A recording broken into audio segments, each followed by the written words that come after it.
you so much for joining us. Sorry for the delay. We will be getting started shortly. We're going to give people a little bit of an opportunity to join us.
Good morning, everyone. Thanks again for joining us.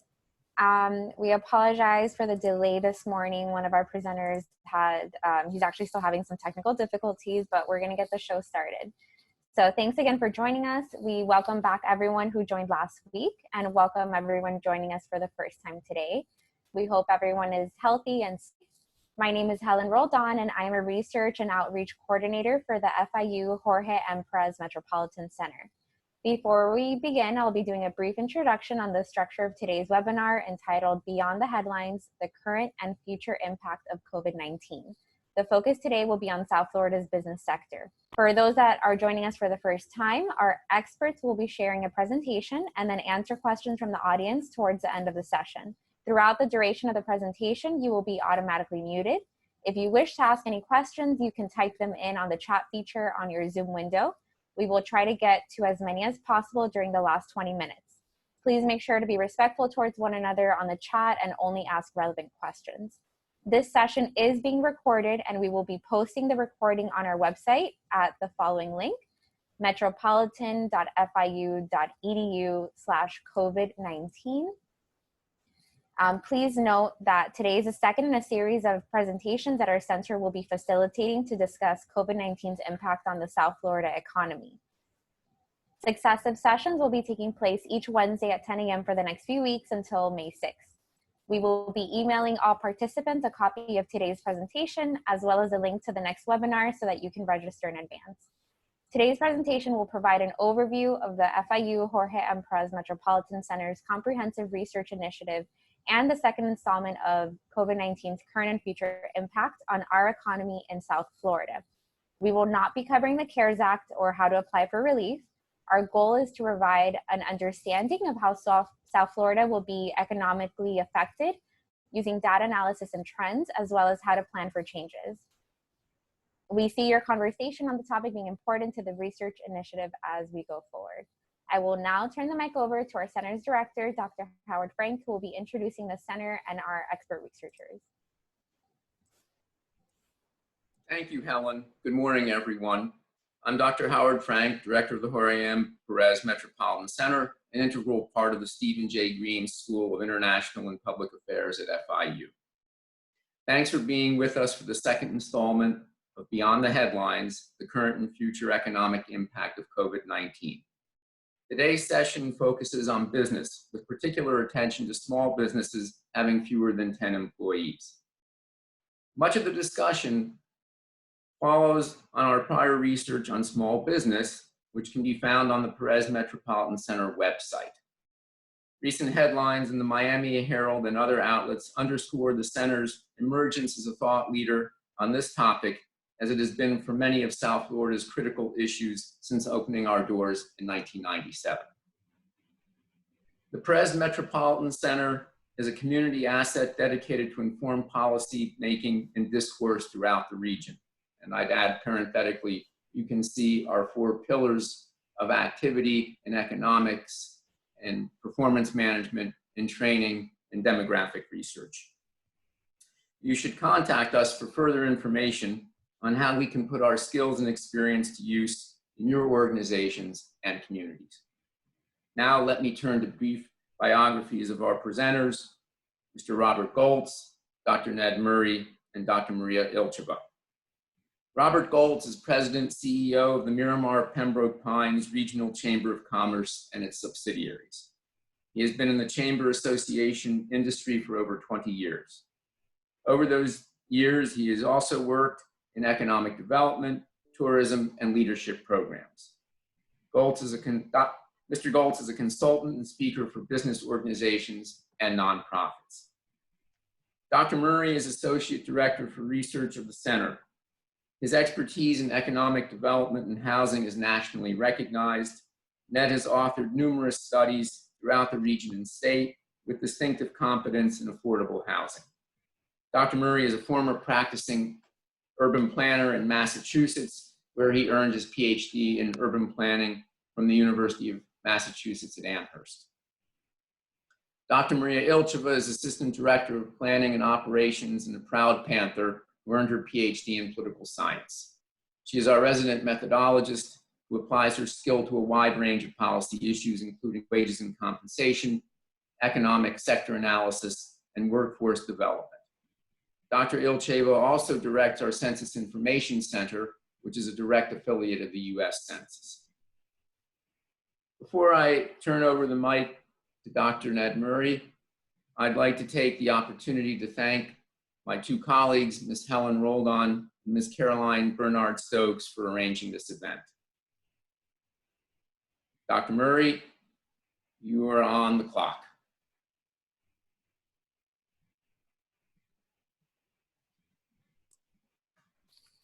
I think he's still having some technical issues, so Okay. Maria can get started instead. All right, ladies and gentlemen, we're going to start with Dr. Ilcheva.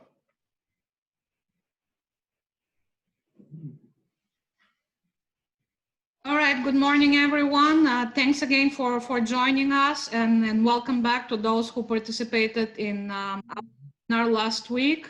We will continue with these weekly information sessions in which we both present some of the research that we've been doing relevant to the situation that we're in now, but also looking at the future, how we can assist our local governments and other organizations, including the nonprofit community, the private sector, in addressing the challenges that COVID-19 accelerated or created anew.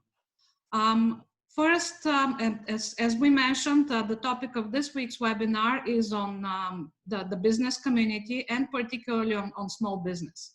And that topic has received significant attention over the last few weeks, and we've assisted our local media partners in understanding what the different sectors are experiencing, as well as trying to project some of the challenges that we will see in the upcoming months.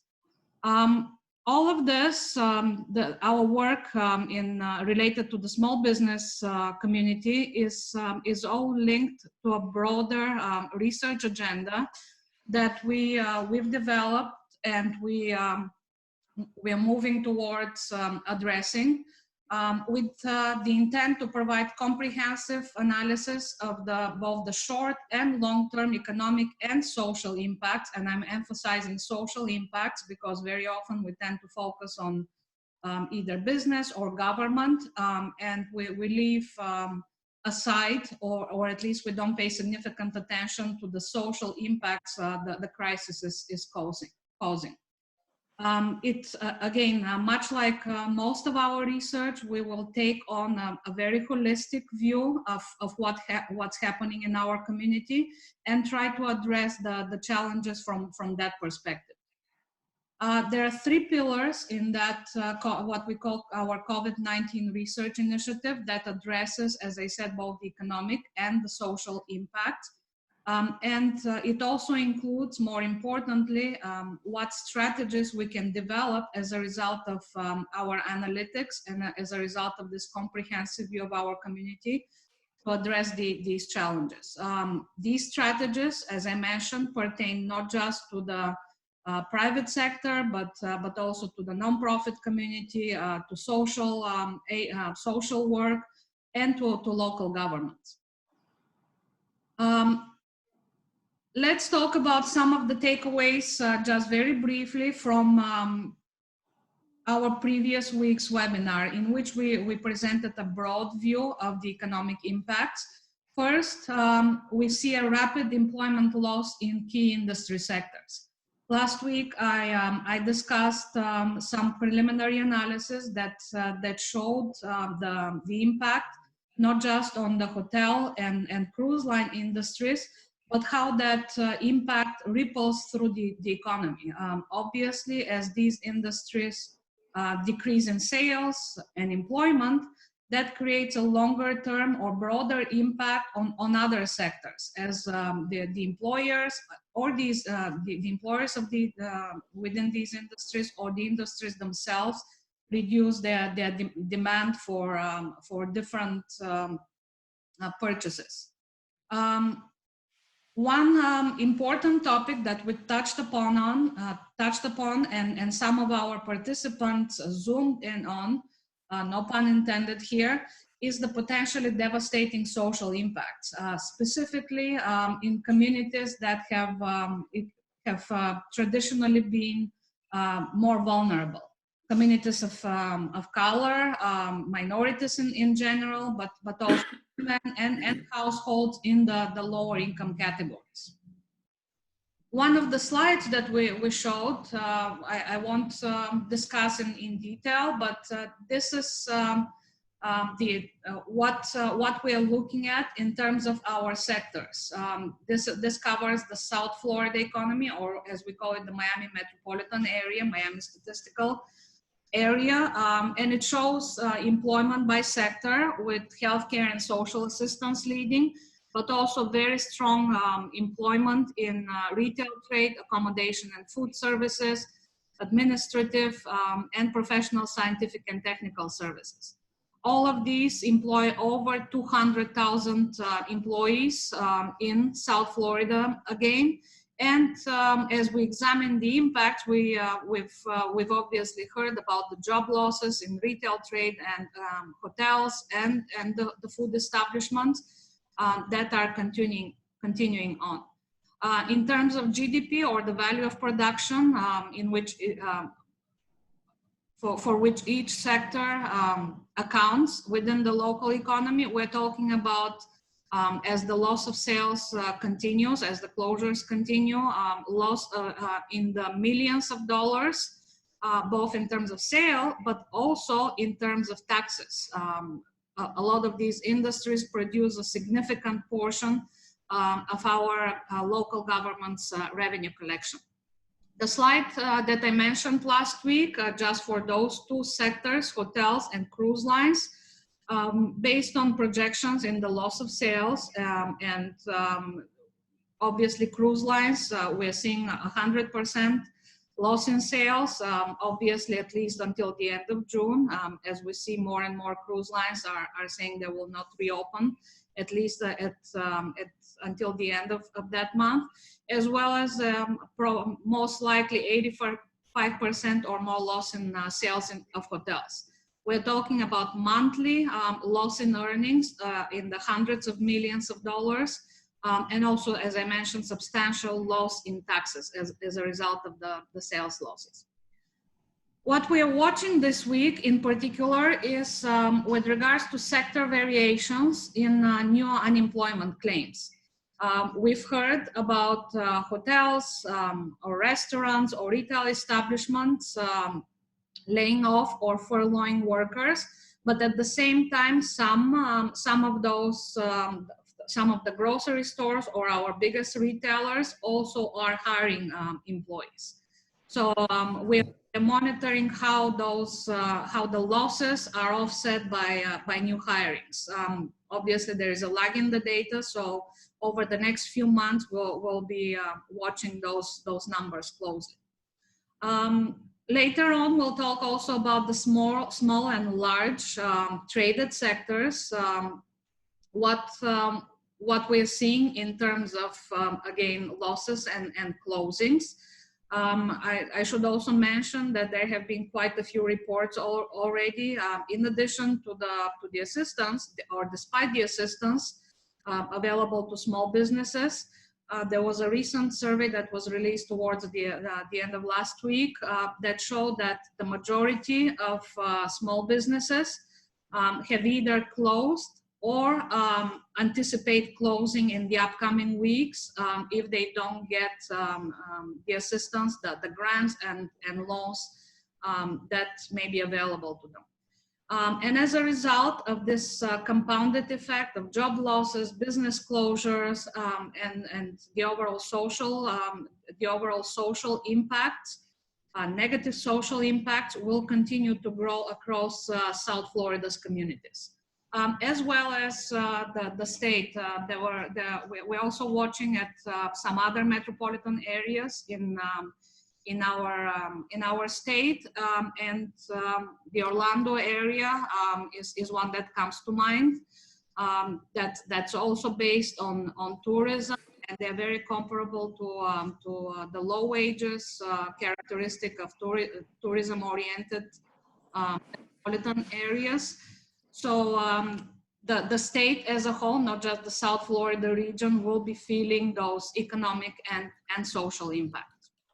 With that, I will jump into the specific discussion of small businesses. And I want to start first by talking about what you've seen over the last few years, at least over the last 5 to 7 years since the Great Recession recovery, is that the Miami area, and again, I use Miami to denote not just Miami-Dade, but the metropolitan area, has been receiving a lot of attention and positive reviews about its small business ecosystem. Over the last 5 years, especially, the Miami metro area has consistently ranked in the top 3 in entrepreneurial activity, as measured by the number of new business startups. The Kaufman Index of Entrepreneurship produced by the Ewing Marion Kaufman Foundation is what this analysis is based on. In 2017, for example, Miami surpassed Austin, Texas for the first spot in the ranking of new business creation. However, and I'll speak on that point later on, Miami ranked 5th from the bottom in entrepreneurship growth, with only Detroit ranking lower in startup employment and revenue growth. According to a 2017 United States Global Entrepreneurship Monitor survey, 22% of working age adults in Miami were starting or running new businesses, compared to the national average of just under 13%. That survey also found that 19% of entrepreneurs in Miami are starting out of necessity, rather than because they see a business opportunity. All of these findings play a role in the strength and resilience and long-term survival prospects of our small business community. Nationally, an average of only 18% of entrepreneurs start out of necessity. On the positive side, though, a larger percentage of entrepreneurs in Miami, about 24%, have at least some graduate education compared to the national 19%. In terms of industry, Miami shows high startup activity in the manufacturing, transportation, and finance real estate sectors compared to national average. In the next few minutes, I will discuss some more of the characteristics of the Miami area business establishments and workforce. First, why do we focus on small businesses? And before I answer that question, I have to discuss how we define small businesses. It depends on the industry, really. Size standards vary by industry and are generally based on the number of employees or the amount of annual receipts the business has. For example, a local bakery that employs 10 people is an example of a small business. But so is a manufacturing facility that employs less than 500 people. In construction, a small business is a company with a maximum of about 37 million in average annual receipts. Generally, though, for the purposes of analysis, a small business in our research community is a company with fewer than 500 employees. For our region, as you know, that's still a very large number, and we have very few of those businesses with over 500 employees, less than 1% of establishments, in fact. The map that you see shows the locations of the top 20 metropolitan areas with the largest proportion of small businesses. The darker markers represent a larger proportion of small businesses. In New York, Miami, and the 3 California metropolitan areas of San Francisco, Los Angeles, and San Diego, over 85% of business establishments have fewer than 500 employees. In the next tier, the lighter blue, between 80 to 85% of businesses are small. These 13 areas include Washington, Philadelphia, Chicago, Houston, Seattle, and Tampa. And the top 20 is rounded with Phoenix and Dallas, which have about 79% small businesses. The reason why we focus on small businesses so much is because they are an important pillar of our national and local economies. In the United States, there are over 33 million businesses, of which about 7.9 million are employer businesses, and about 25.7 are what we call non-employer establishments. I will talk about these later on. These small businesses employ over 68 million workers, which represents the majority, a small majority of the workforce. And here I want to mention that these small businesses, we specifically focused on those under 100 employees. So we didn't even use the upper bound of 500 for that statistic. Another reason why we need to look at that differentiation between small, mid-size, and large businesses is because of the variation in wages. Smaller businesses, those are under 100 employees, average wages for them are about $44,000, and they grow as the size of the business increases, with businesses with 500 plus employees having average wages of approximately $70,000. The Miami metro area has approximately 195,000 business establishments across a range of industry sectors. Important here is to note, though, that micro businesses have consistently accounted for most of the private establishments in the county, around 80%. Nationally, that proportion is 73%. Between 2012 and 2017, the number of non-employer establishments in the Miami area increased by 32%, well above the 13% increase in the United States. I'm presenting just general statistics, and we'll dig into them a little bit more in a few minutes. The increase in non-employer establishments outpaced the increase in self-employment. In fact, from 2016 to 2017, the top 3 states by non-employer establishment percent growth belong to Florida, 9.3% for the state, Texas, and Massachusetts. The Miami area has had historically higher rate of self-employment, higher than in the United States. In 2018, about 15 million workers, or 9.7% of the workforce, were self-employed.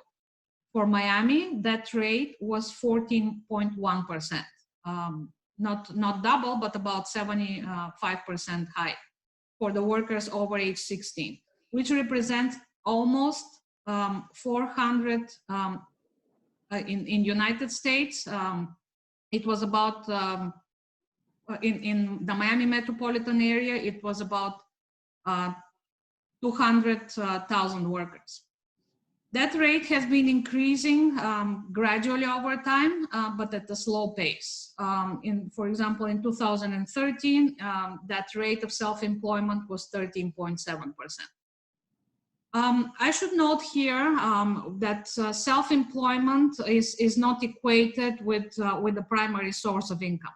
So the increase that we've seen in self-employment or online platform types of work activity is primarily among people who are doing so to earn supplementary income. So the bigger portion, again, in other words, the bigger portion of non-employer establishments or self-employed individuals don't use self-employment as their primary source of income. So it's the increase in self-employment activities has not occurred for people in people's main job or as their main source of income. Private employment also increased by about 20 to 22% since 2010, which means that the private sector has been able to absorb the population growth we've experienced. In the Miami metro area, about 53% of employment was in firms with fewer than 500 workers. a little lower than it was in 2010 when it was 56%. However, the reverse trend is seen in other metro areas. In other words, employment in smaller firms is increasing in other metro areas while it is decreasing in Miami. Let's move on to what we see in terms of sectors, employment, and wages. And these statistics overlap with some of the statistics I showed you last week. The Miami metro area has, as I said, has over 195,000 business establishments across different sectors. But combined, the top 5 sectors with the largest number of business establishments, professional, scientific, and technical services, retail, healthcare, wholesale trade, and other services, which include the personal services firms, barber shops, hairstylists, groomers, etc. Those 5 sectors account for 56% of all firms in our area. Miami has an economy geared towards services, given that most of our activity is related to tourism, and most private sector workers are concentrated again in just 5 sectors. The leading one in terms of employment is healthcare and social assistance, but a close second is retail. Then our hotels and food establishments employ about 13% of workers, etc. Altogether, these 5 sectors, similar to the top 5 firms, employ 56% of the workforce. So losses in these sectors, retail, accommodation, professional and technical services, etc., will cause a significant negative impact on the economy as a whole. It won't be just the sector itself that suffers. Small businesses are in all sectors of the economy. The average size of firms varies by sector, with the smallest average is about 5 employees is in the real estate sector, and the largest is in a sector that employs relatively few workers, that is management of companies and enterprises, where average firm size is about 55. The professional, scientific, and technical services sector, which, as I mentioned, has about 33,000 establishments, has on average 5 employees. Retail has 14, while healthcare and social assistance firms have about 15 employees on average. The wage gap is significant between small and large businesses, about 24%. Which means larger businesses pay higher salaries on average. The average wage of employees in companies with fewer than 100 workers is about 42,000. It's about 44,000 in the Miami area, while it is about 44,000 in the United States. In the United States, employees in large companies earn almost 68 to 70,000, while in companies with fewer than 500 employees, they earn about 46,000. I mentioned non-employer establishments, and those firms are becoming a larger and larger part of establishments overall. Basically, for every 1 employer establishment, we have almost 3 non-employer establishments in our area.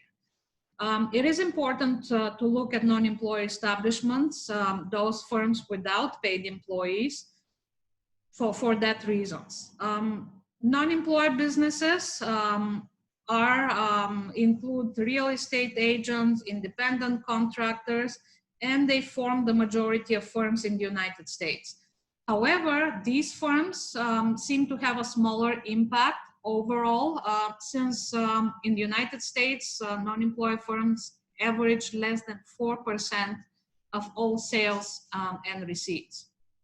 Despite their relatively smaller contribution to the economy in comparison to employer businesses, non-employer firms are sources, as I mentioned, for many workers, are sources for primary or at least supplemental income. Between 2012 and 2017, the number of non-employer establishments in the Miami area increased by about 32%, well above the 13% nationally. It was also well above the increases of the areas, some of the other metro areas that we used as benchmarks for comparisons. The growth of these establishments indicates, again, a strong entrepreneurial activity in Miami and is consistent with Miami's leading position in terms of business creation. Another important indicator for these firms are their receipts of sales. And the low receipts for these firms also are linked to the fact that many of them are used as a source for supplemental income, but they also may speak to the chances of these firms surviving and these types of activities surviving in the current situation. There was a modest increase of average receipts in the United States and in Miami-Dade. What you see on the graph is that in the United States, the increase for that 10-year period was about 5.7%. In Miami, the increase was about 3%.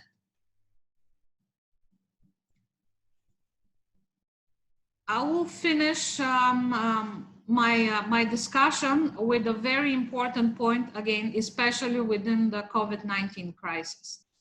Even before we came into this precarious situation, Miami and in general, small businesses in the United States or businesses overall had a relatively low survival rate.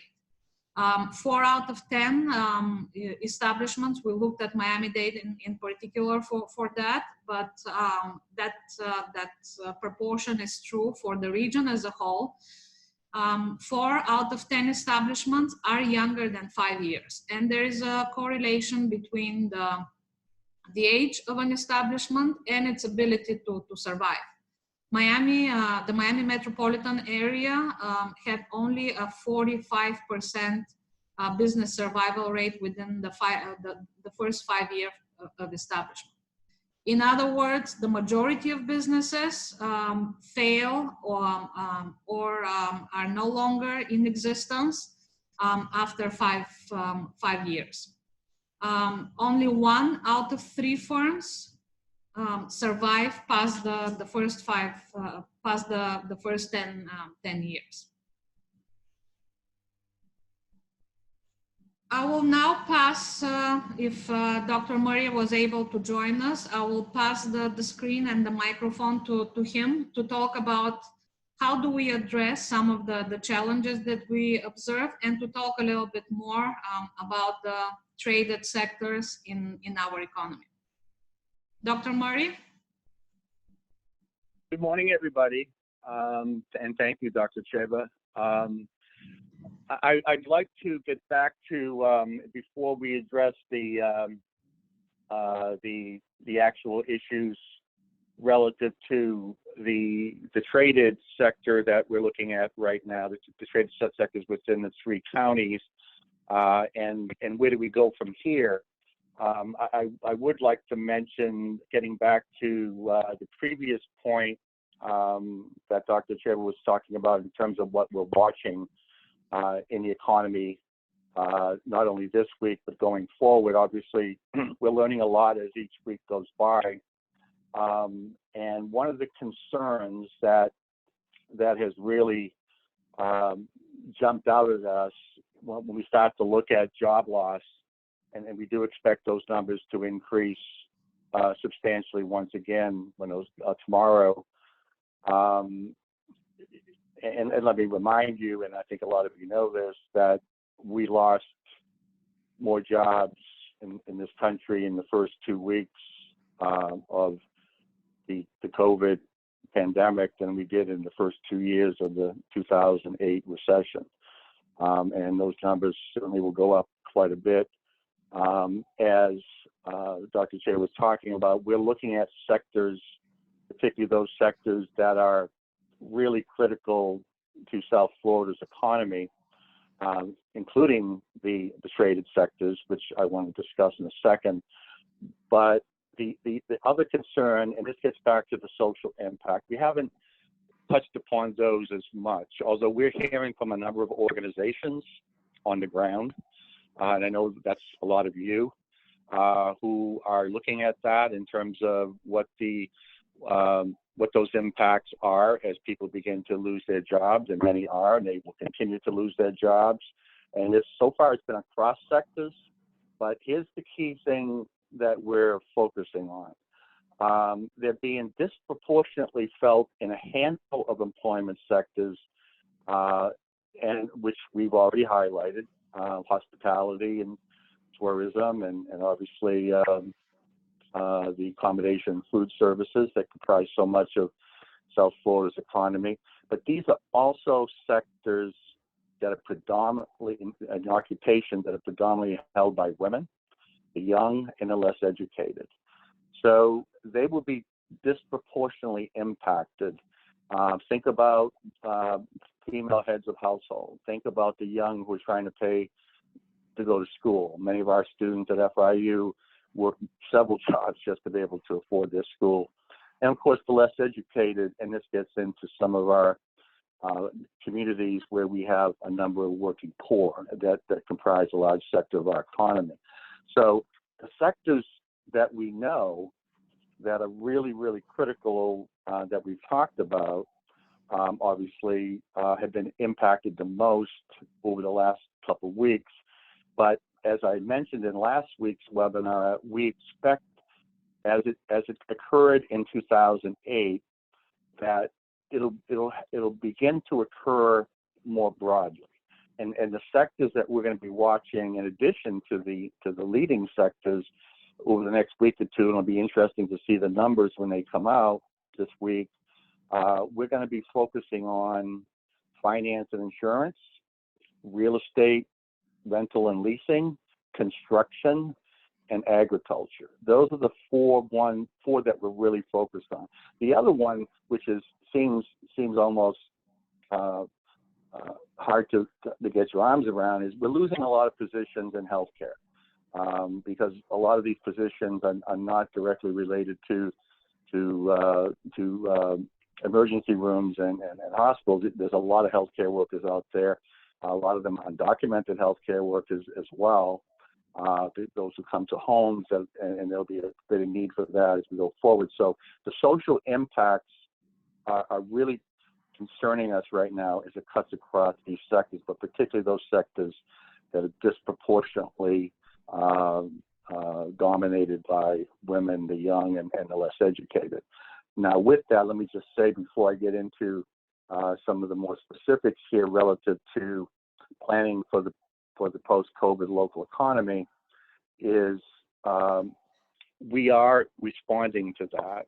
As we hear from you each week, we're getting a lot of feedback from the listeners and the participants, and obviously others who email us through social media and other forms of communication. We are crafting a social impact rapid response model. It seems like that's the most important thing we can do right now, in addition to the economic modeling that we're doing that Dr. Che was sharing with you. These are preliminary findings, these numbers that she's sharing with you in terms of the hotels and the cruise lines. But we are developing, we've already actually designed a social impact rapid response model to look at the very issues that I just talked about in terms of the impacts on communities of color, obviously communities where you have higher levels of female-headed households and less educated, and obviously there's the housing issue, which has been front and center with most of our communities prior to prior to the pandemic, and that only worsens. So as we plan for this post-COVID local economy, we really need to begin thinking, as I discussed last week, a more resilient economy, an economy that's less prone to economic shocks, whether they be a pandemic in this case, and hopefully we won't see one again, and obviously other types of economic shocks that can be brought on by collapse of financial markets and other issues that we faced in the past. But the idea of a resilient economy, as we discussed last week, and the planning for that really needs to begin now. And Dr. Shaver and I, over the last 2 weeks, have been talking about industries, the industries that dominate South Florida's economy, those that generate the most employment. And many of those, as we've seen, once again, are the ones that get most impacted when there is some type of economic shock. So industrial development, we need to begin talking seriously about that.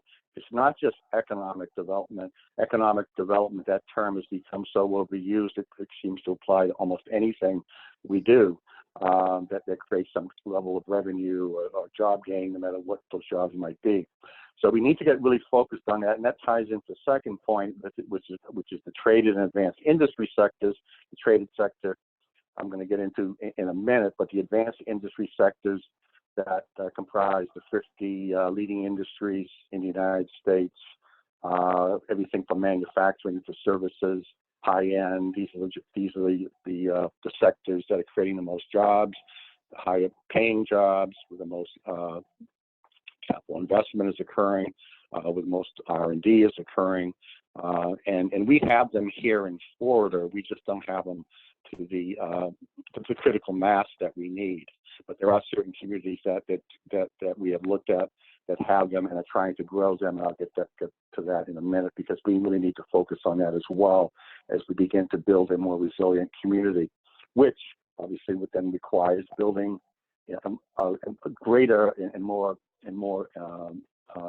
enhanced entrepreneurial networks that nurture job growth, nurture business growth, and nurture workforce training all in one. And that's going to require a considerable amount of institutional support going forward, including colleges and universities, obviously lenders and local governments and the industries themselves.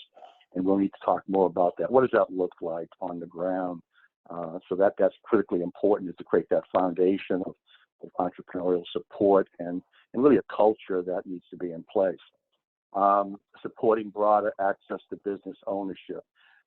So important, as Dr. Shea was talking about, a lot of these businesses that we have in South Florida are either family owned or they're very small, but we need to be able to make sure that they're successful as part of this large entrepreneurial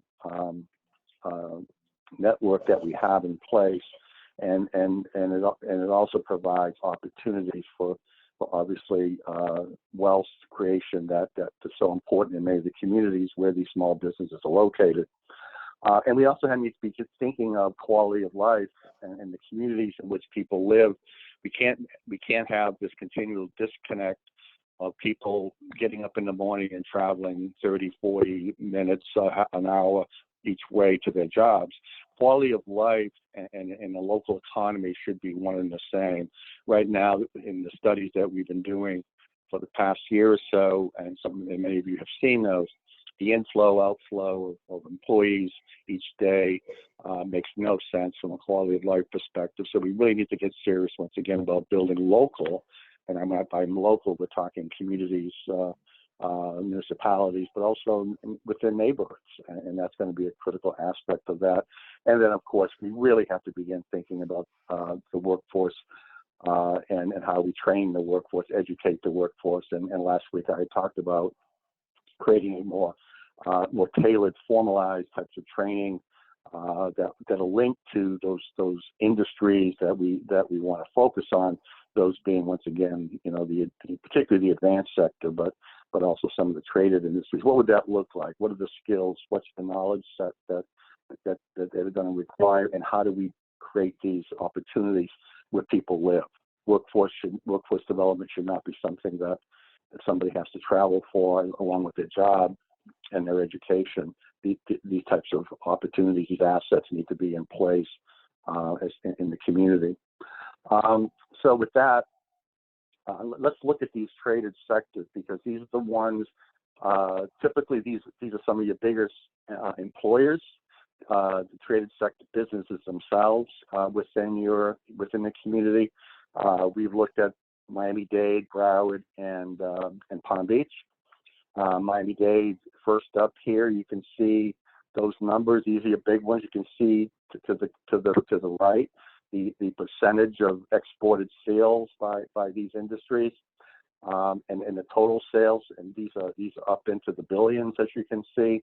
And the ones that obviously concern us, some of the big ones are deep sea, coastal, Great Lakes water transportation. Obviously, that's the cruise industry. Air transportation, obviously, that's our air. Travel accommodation, you can see them. These are all critical traded sectors. Now, you also see government there. Government isn't typically looked at as the traded sector, but you can also argue that it is. And we don't have to have that debate right now, but we did want to include those three levels of government: federal, state, and local, just to show you the amount of sales, the billions of dollars in sales that are generated just in one individual county. This is really important, and as we go forward, these are large budgets. Miami-Dade's budget is one of the largest in the country. I think it's ranked about somewhere around what the 23rd state would be in the country. So these huge amounts of revenues, which also gets into another question, of course, another issue that we're already looking at, and I'm sure you've been reading and talking about, is what's the loss of revenues, the loss of revenues that we're seeing, and how that's going to impact local governments over the next year or so. So there you see the numbers for Miami-Dade. We then look at Broward. Once again, you see those government figures way up there, but then you see education and hospitals, drugs and druggists, air transportation. Once again, that's coming from the Fort Lauderdale Hollywood Airport. So these are your, once again, these are your leading traded industries. And once again, let me just get back to why they're important. They're important really for three main reasons, the traded sector. One is that they bring money back into the local economy. So they're trading outside. So they're bringing revenue back in, and that's where we get into the multipliers that are so important. They also keep the money in the community, so the money stays. So that, once again, that circulates, and the multiplier effect is very, very important. And third, and maybe most critical right now, is our thinking in terms of social impacts. The traded industries help improve economic equity. They should be looked at as that, and they should be considered when we put together a more resilient type of economic development response in terms of how these traded sectors can be better utilized to improve economic equity. So that's a critical piece as well. And then we look at Palm Beach. You can see that, you know, other than Miami, which has a much greater emphasis on water transportation, you can see that the others are, both Broward and Palm Beach, are similar in terms of their leading traded sectors. Here you can also see, though, aerospace, product and parts manufacturing, financial investment activities high up there on the list. So these are the industries. These are the businesses within those industries that we need to be able to focus on. Now, how do we do that? Well, there's a number of ways to do it. The data is there. It's in various proprietary and other types of resources or data sources that you can use. And I just wanted to show you two communities that we've studied, where we've looked at the advanced industry locations, within those communities and broke them out by the actual businesses and where they're located within those two communities, Wellington and Palm Beach, and Doral in Miami-Dade. And it's important that we begin to see not only the presence of these advanced industry sectors, and by the way, these two communities excel in that area. The number of businesses and the number of employees within the advanced industry sectors in these two communities are double the state average. The state of Florida is well behind the nation as a whole, but Wellington and Doral are actually above the national averages in terms of the percentages, I should say, in terms of advanced industry establishments and employment. So that says a lot. It says that they're here in South Florida, number one, but also number two, that we can locate them, we can learn about them, we can talk to them, which is so important, and to find out what they're all about. Now, in addition to that, I had brought up last week the issue of local manufacturing. Not a big sector, as you all know, in the South Florida economy, or the Florida economy for that matter, but they're here.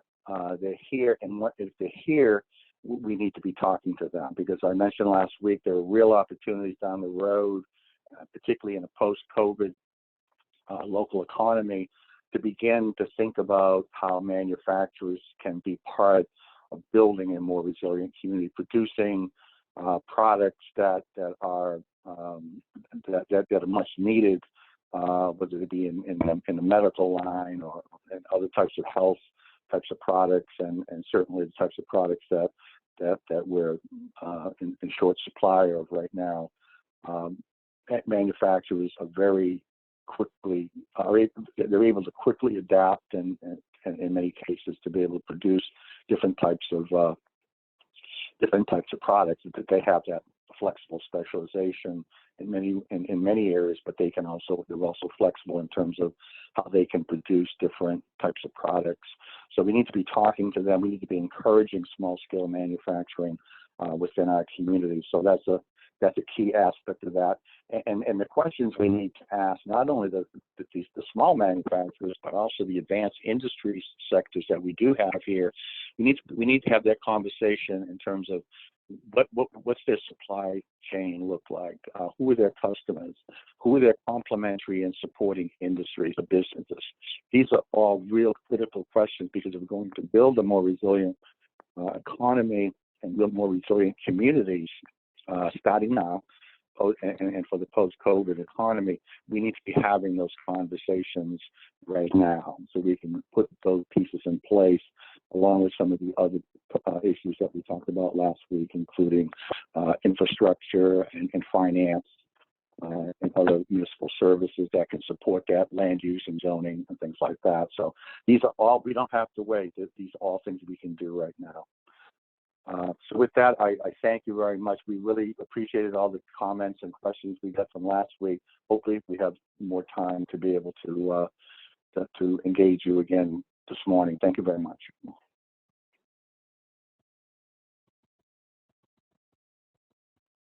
And now Robert will be joining us. Robert, go ahead. Yeah, good morning. We're still in the morning aspect. My name is Robert Gold. I am with the Miramar Pembroke Pines Chamber of Commerce and all of its subsidiaries. We run 4 different chambers with a membership of just over 750 members in Broward County and surrounding areas.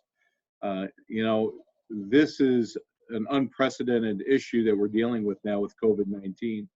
And before that, before COVID-19 hit, the big issue for the business community was finding a good workforce, finding good employees. So we've gone from that, because we had such a low unemployment rate, it was an employee's market to find jobs. And you know, the only other thing that businesses were worried about was their competition, which was natural. And then after COVID-19, it's changed dramatically. It's about just trying to keep their businesses open. And as I meet with people both on the state and national levels, we've been working very diligently to try to figure out what's going on with COVID-19, and where's the future for Florida?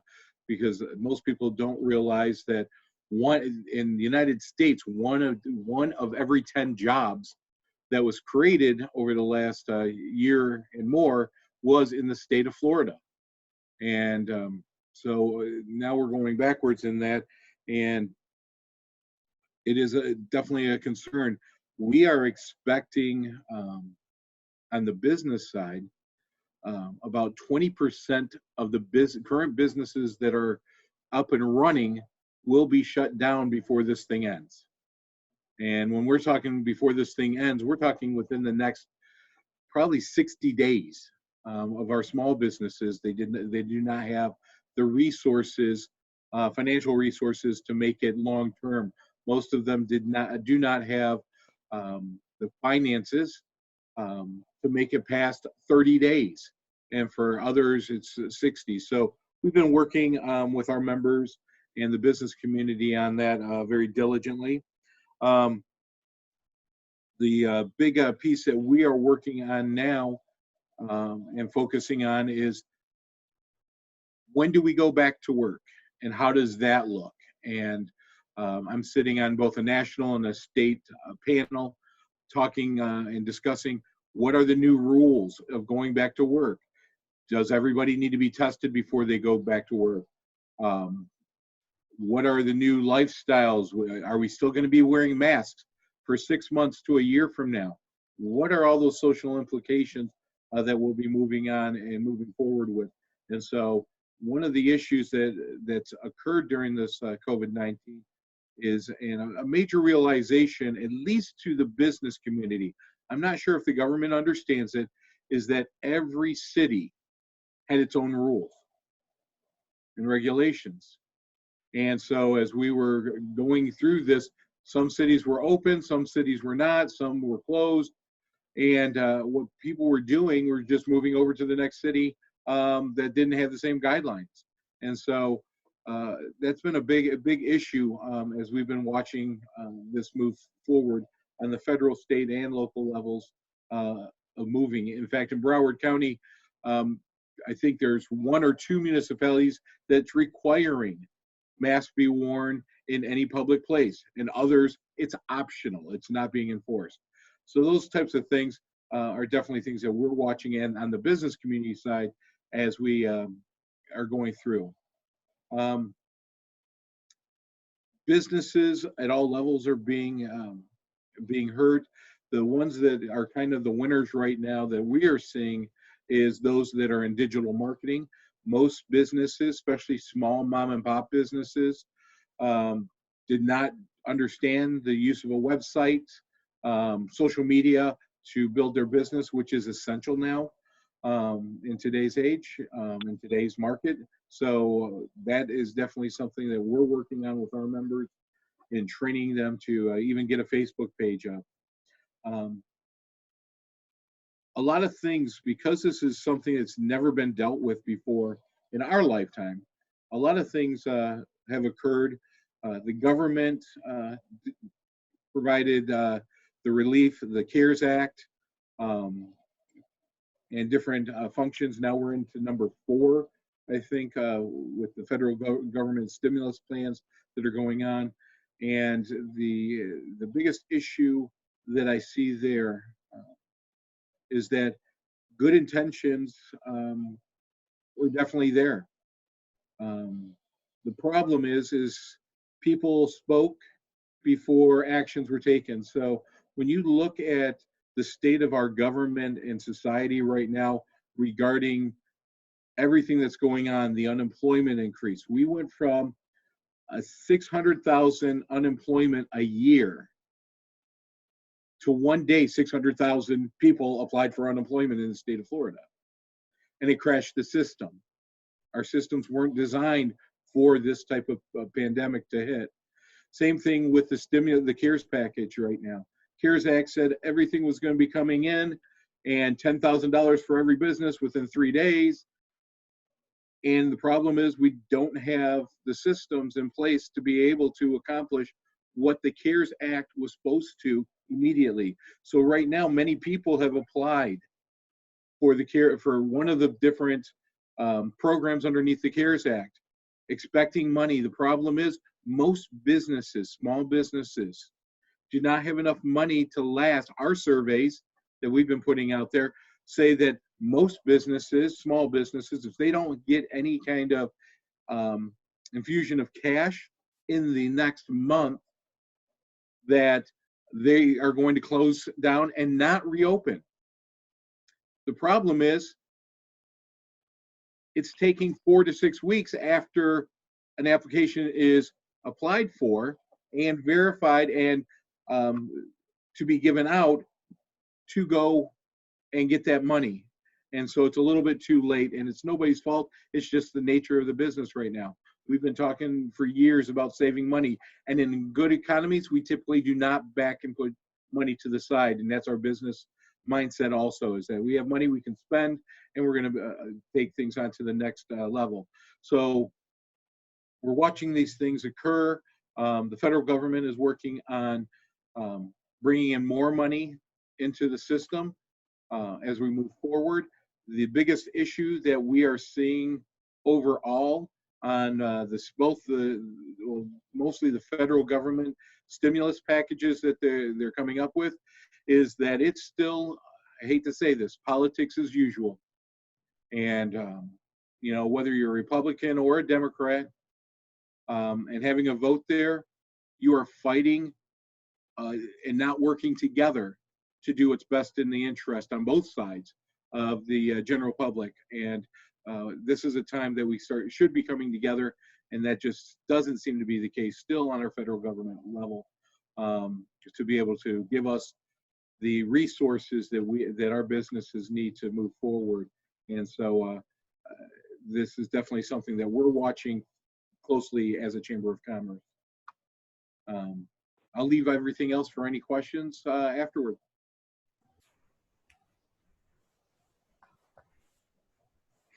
Okay, thank you everyone for participating. We've already gotten a few questions from the audience. So I'm gonna go ahead and get started with that. So Rose asked, the recreation and sport industry, even when not noted among the main industries, will significantly suffer from the domino effect of this pandemic, especially with less taxes collected. What is your input on this issue, and how could it be included in the research? On the chat also, I'm going to be putting a link to the survey for feedback on today's webinar, so just so everyone knows. I could respond to that. I'll just, Dr. Murray. Getting back to what we're watching, we're really watching all the sectors. As we mentioned earlier, there's most of the job loss to date, and the claims relative to that have been in several sectors. But we anticipated when we first began the research that each week and each month we'll see those ramifications expand from sector to sector. And all these sectors are so critical to not just the local economy. Some obviously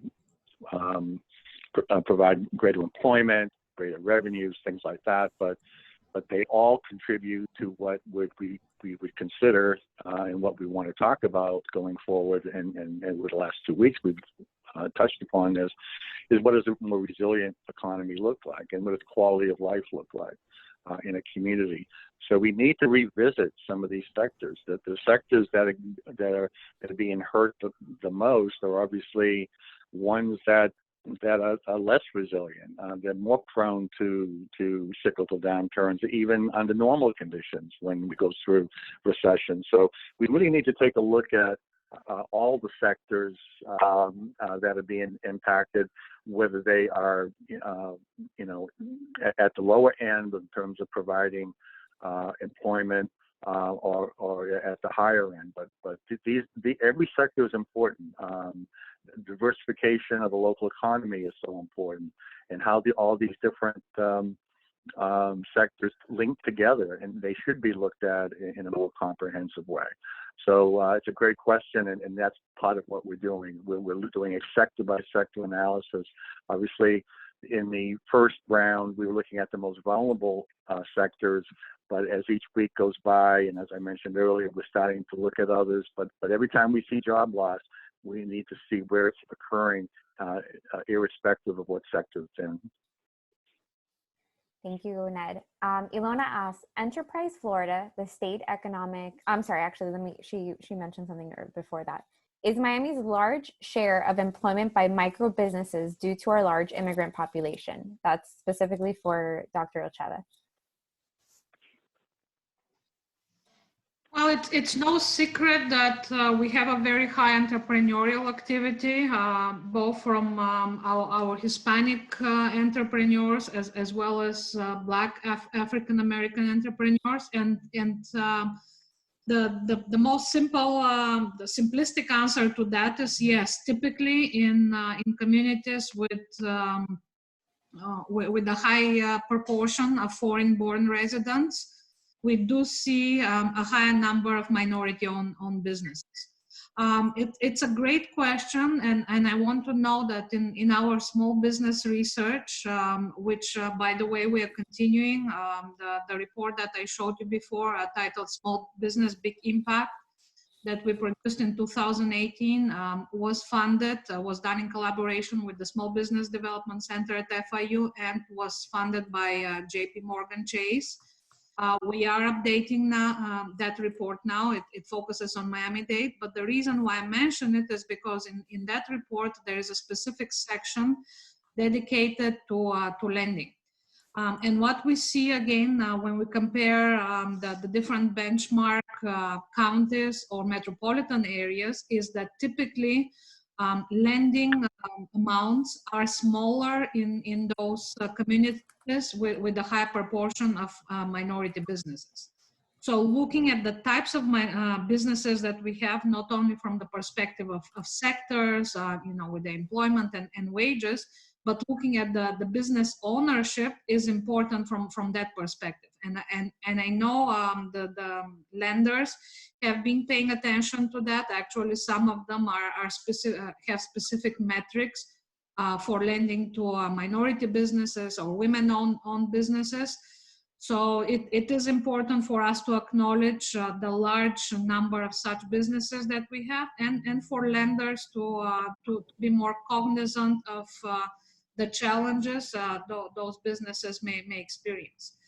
Also, over the last few years, yes, we are an immigrant community in which the majority of residents, at least in Miami-Dade, but a growing number in Broward and Palm Beach, are foreign-born, and we have quite a few of those minority businesses that have been successful, that have either grown or have been sold to larger companies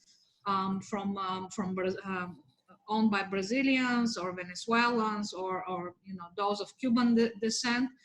So knowing that and recognizing that will be important as we try to address their specific challenges within the larger problem of growing and sustaining our small business community. Thank you, Maria. Rob Weil asks, what is the common misconception about the Miami economy, and what will be the outcomes that surprise most people?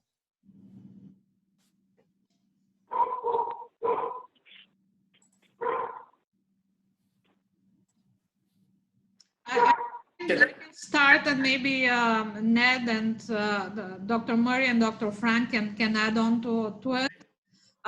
For those of us who have been looking at the economy for the last 20 plus years, and Dr. Frank invented this, so I'll give him credit for it, is that the current crisis is accelerating many of the trends that we've been seeing, particularly over the last decade.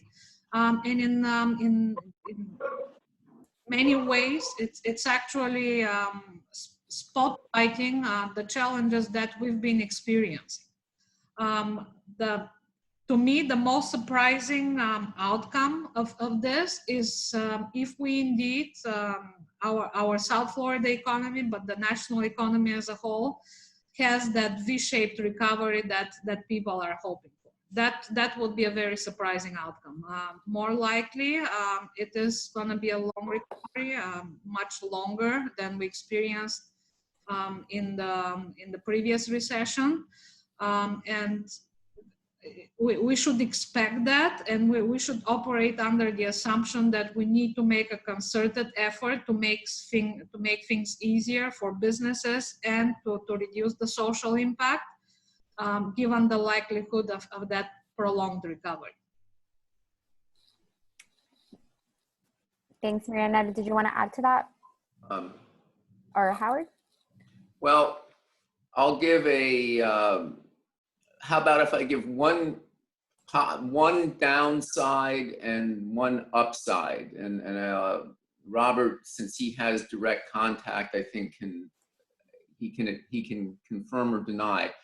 I think on the downside, not that it would be surprising, but again, accentuate, I'm concerned that smaller businesses are going to be facing higher costs and won't be able to bear them as well as larger businesses. That this is going to impose costs in terms of safety for employees and customers, and that holding all things equal, those costs will be more easily borne by a large restaurant chain, for example, than your neighborhood pizzeria.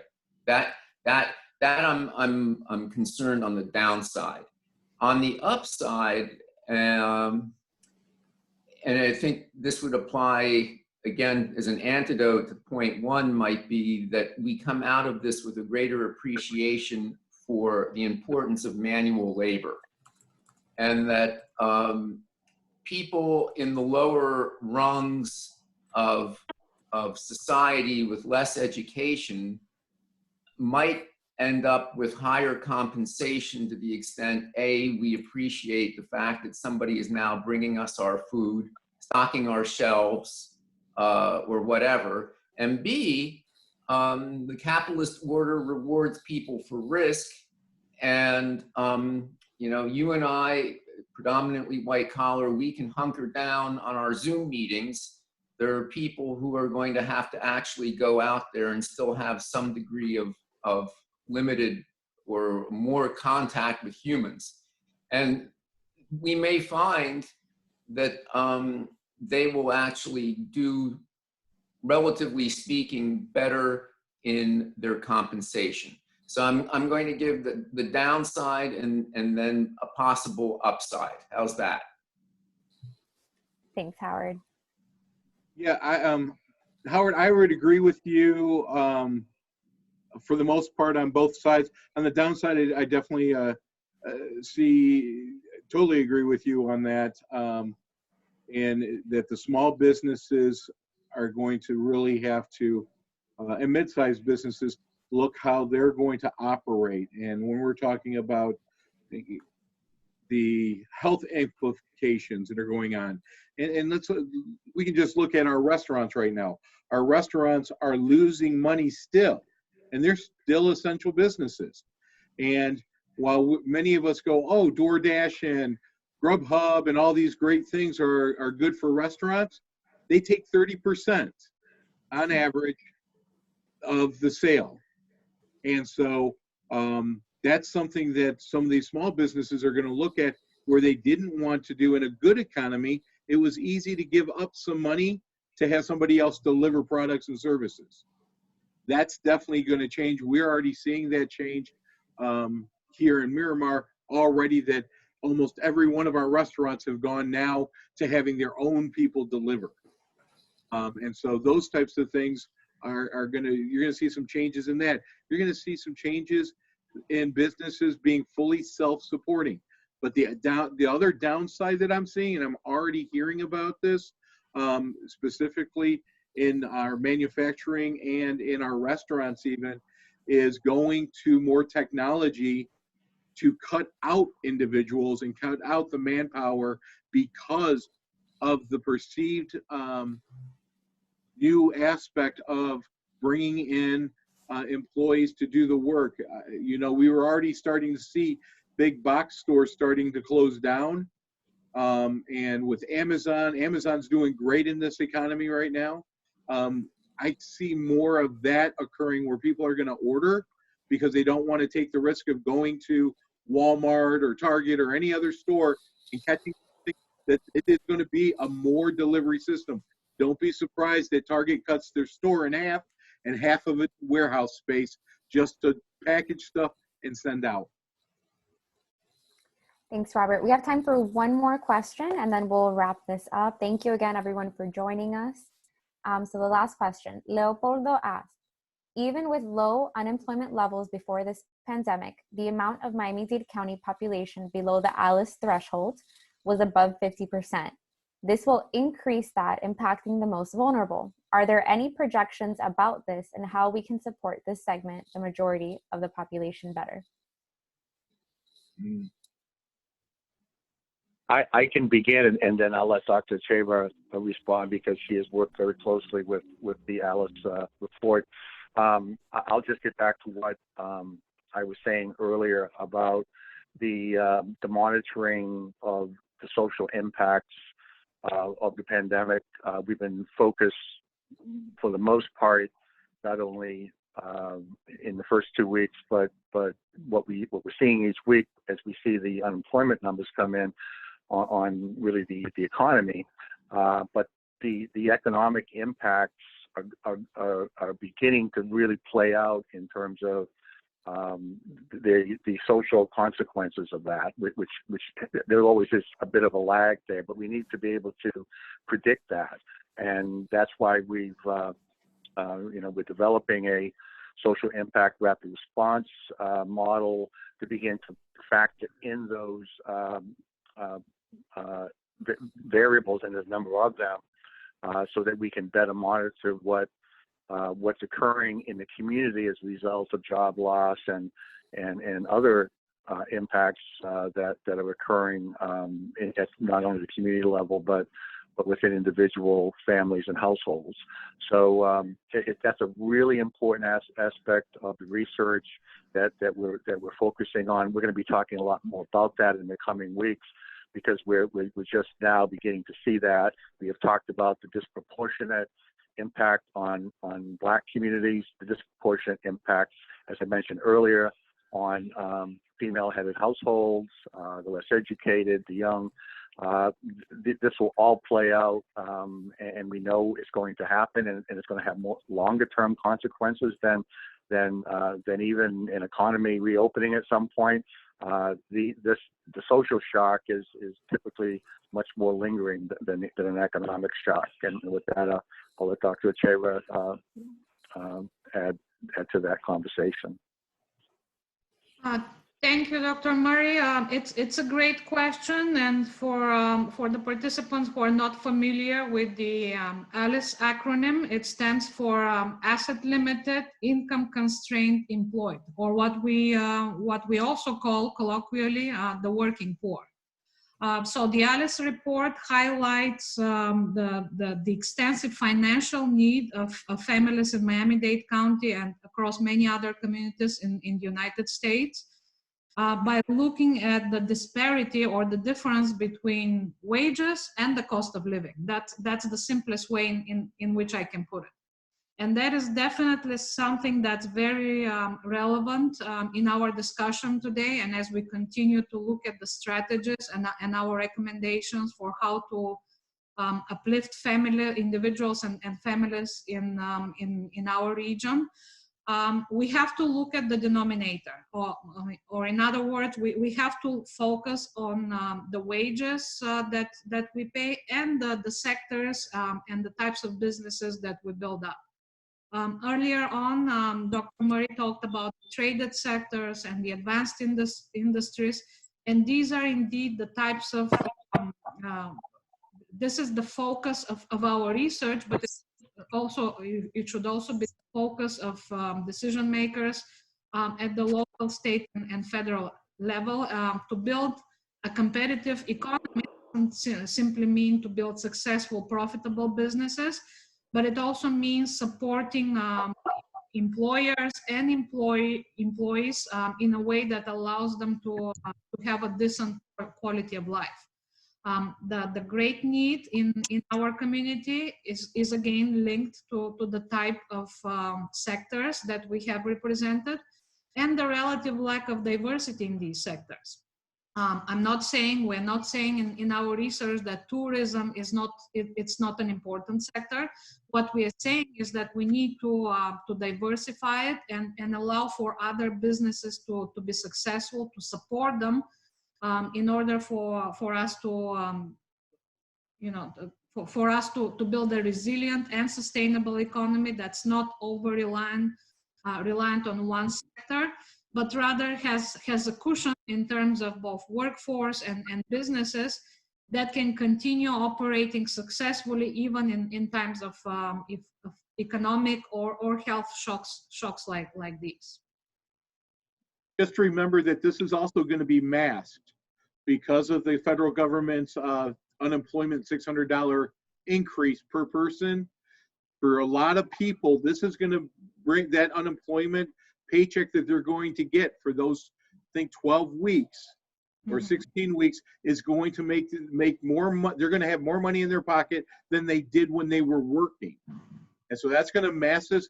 The other thing that you have to watch, and what I'm seeing across the country, is because of the way the CARES Act and other things are going on right now, many nonprofits are also closing their door that would have assisted those ALICE those people that are considered in the ALICE aspect in the future. So this is going to be a really wild ride over the next 3 to 5 months regarding that population.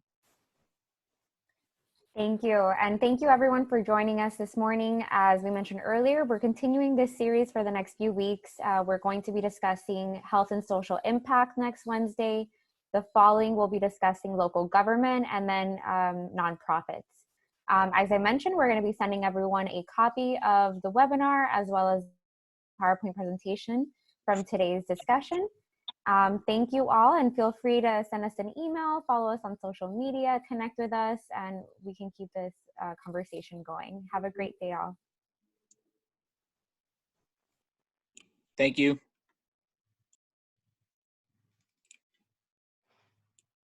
Thank you, Helen. Great job. Thank you. Thank you so much. Have a